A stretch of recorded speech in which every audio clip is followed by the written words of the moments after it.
Hai Sobat Freaks, balik lagi ke channel Berkebun Bersama Eros. Kali ini kita membahas anggur teman-teman. Saya mau membahas sedikit mengenai mitos yang ada di dunia anggur. Jadi sampai sekarang itu ternyata masih banyak banget mitos yang beredar di dunia anggur teman-teman. Terutama untuk masalah long spur dan pembuahan cepat atau pembuahan yang belum waktunya menurut teman-teman, menurut kebanyakan orang.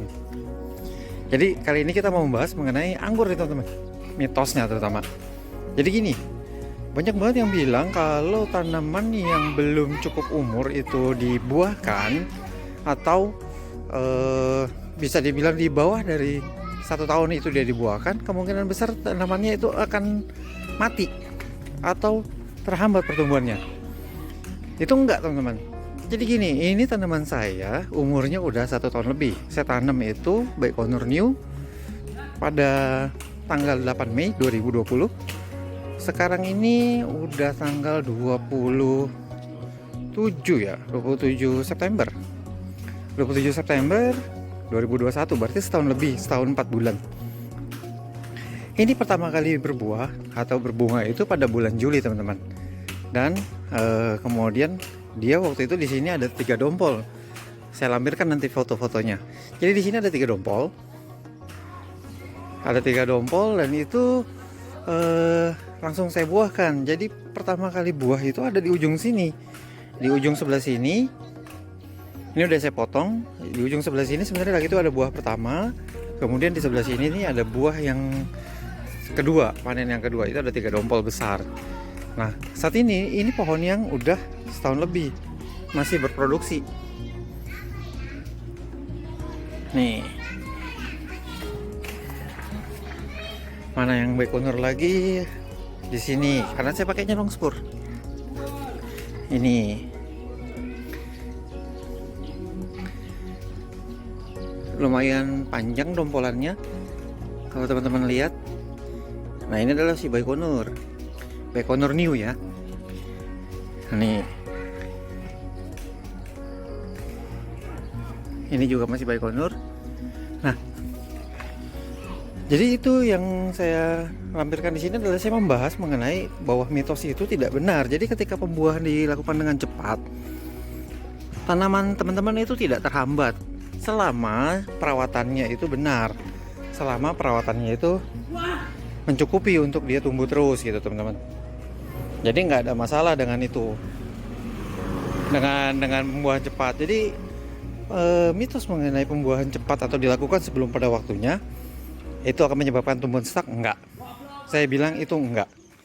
Tapi kalau teman-teman memang mempunyai tujuan untuk produksi buah atau mempunyai buah yang banyak, itu belum waktunya memang untuk dibuahkan dengan cepat di bawah dari setahun, karena tanaman itu sendiri perakaran dan batangnya belum juga kuat. Itu teman-teman.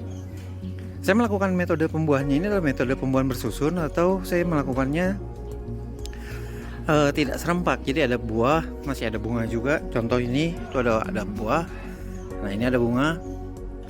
Ini ada di bawah lagi nih. Ini. Ya.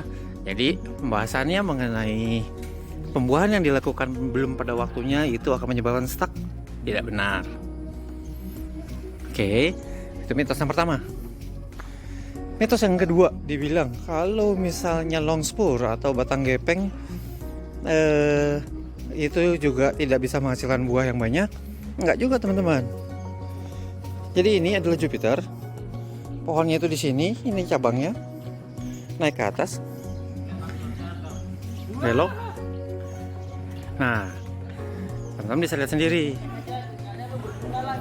Ini.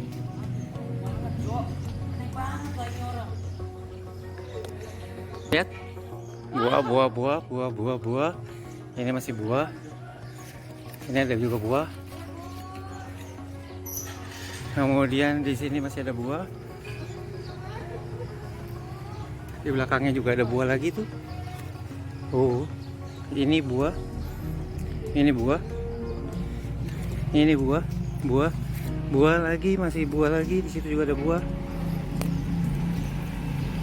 Oke, selanjutnya di sebelah sini Ini masih buah. Nah, ini masih ada bunga lagi teman-teman. Bunga itu buah yang agak matang, ini bunga. Jadi di longspur itu juga bisa menghasilkan bunga yang banyak. Nggak harus potong buds berapa di berapa. Nah, ini contohnya juga.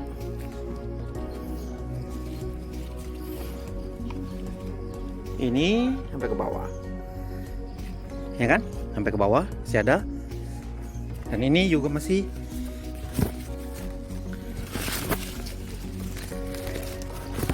Tuh. Malah kalau saya bilang keunggulan dari longspur itu, teman-teman bisa mendapatkan cutting nantinya setelah selesai panen. Bisa kita dapat cutting panjang sekali nih. Itu kemenangannya. Jadi jangan menilai tanaman orang lain itu salah. Kita mesti tahu juga tujuan dia apa untuk melakukan itu. Biarkan aja, yang penting adalah lihat hasilnya. Jangan menilai dulu sebelum kita lihat hasilnya. Kalau misalnya hasilnya itu ternyata tanamannya mati, ya berarti salah. Kalau tanamannya belum mati, berarti belum sempurna untuk apa ya, untuk pembuktian hasil dari apa yang dia coba, apa yang dia lakukan. Gitu. Itu ya. Jadi longspur dan batang gepeng itu tidak menyebabkan buahnya sedikit. Enggak juga. Jadi yang benar adalah biarkan aja, karena semua tanaman itu si pemilik kan lebih mengerti. Dia harus mempelajari dulu sih, mengenali, bukan mempelajari, tapi mengenali si tanaman itu sendiri. Oke, sekarang bahasan yang ketiga mengenai sekunder atau tersier dari buds atau tunas air. Ini selalu sering sekali ditanyakan nih teman-teman. Jadi saya mau bilang teman-teman, untuk masalah sekunder atau tersier, mau dari buds tunas air sama aja teman-teman. Itu sama aja, silakan mau pakai yang mana aja Pak. Yang penting pertumbuhannya adalah yang paling vigor yang kalian pilih. Karena apa? Nanti pembungaan itu memang adanya di buds, lebih banyak biasanya ya, saya bukan bilang lebih baik. Tapi lebih banyak pada umumnya atau pada biasanya itu ada yang di buds. Untuk pembuahannya, untuk keluar bunganya, bukannya di tersier atau di sekundernya. Contoh paling gampang, ini adalah saya pakainya dulu tunas air teman-teman. Ini tunas air, belokin, ya kan? Kemudian tersiernya tunas air lagi, naik. Kemudian di sini waktu itu ada pembuahan nih. Ini ada pembuahan, yang ini keluar lagi cabang. Nah, ini cabang ini dari buds nih. Yang ininya dari buds keluar. Baru di ujung sana dia membawa bunga. Ini saya lakukan longspur. Jadi masalah sekunder atau tersiernya dari buds atau tunas air ya podo wae, sama aja gitu. Nggak usah dipusingin sama temen-temen. Yang pasti buds itu adalah potensi membawa bunga. Memang benar kalau itu. Ini kita lihat. Nah, pembungaan itu adanya dari buds. Walaupun tidak sedikit yang terjadi juga ada bunga dari tunas air. Nggak dibilang nggak ada. Contoh, ini tunas air nih teman-teman. Tapi dia membawa bunga. Nah, itu adalah tunas air membawa bunga. Ada tunas air yang membawa bunga. Tapi umumnya dompolannya tidak sebesar dari buds. Oke, jadi itu aja yang kita bahas kali ini tentang mitos-mitos yang ada di dunia anggur. Mitosnya tadi lagi ingat ya. Pertama, tanaman itu kalian mau buahkan dari awal, silakan, selama tanamannya udah siap. Kedua, longspur itu tidak bermasalah. Mau teman-teman pakai longspur, mau pakai shortspur, terserah, karena teman-teman yang tahu. Yang penting kenalin tanaman kalian, potensi buahnya ada di mana. Yang ketiga, yang tadi dibahas, untuk masalah sekunder, primer, tersier, semua segala macam pakainya dari tunas air atau buds, monggo silakan, mau pakai tunas air, mau pakai buds, boleh. Ya teman-teman, itu aja dulu kali ini yang disampaikan. Sampai jumpa lagi di video-video lainnya. Terima kasih.